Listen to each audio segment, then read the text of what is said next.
Hello and Assalamu alaikum. Ultrascan Diagnostics here. This is the CBCT of the patient that you had requested. The area of interest is the lower left 7 and 8.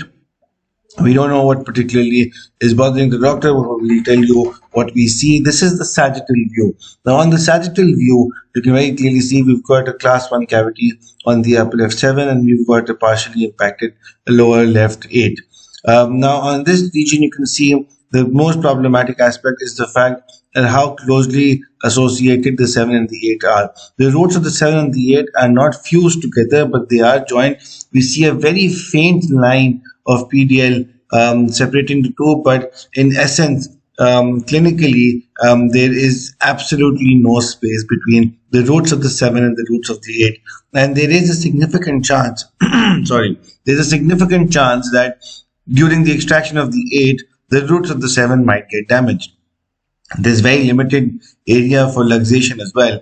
So this is something that is going to be a hindrance during the extraction of the 8 if the doctor has in fact decided to extract the lower left 8. So there is a risk for damage to the 7 because of the close proximity. They are not fused, however, they are very closely associated with absolutely no radiographic or clinical space between the two roots.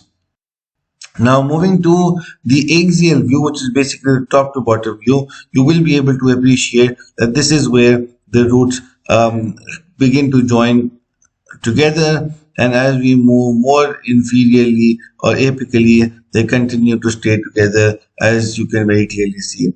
So mid root level, the distal root of the 7 and the mesial root of the 8 are very closely associated. The 8 basically has 4 canals, but all two roots are fused together. So the 8 itself is lingually placed, is not associated with the inferior alveolar nerve in any way.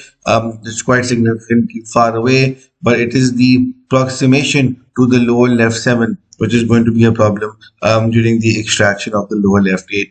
So if there are any further questions regarding this case that we can help with, our team would be extremely happy to help. So this is the transaxial view. The 8 is very closely associated with the lingual cortical plate.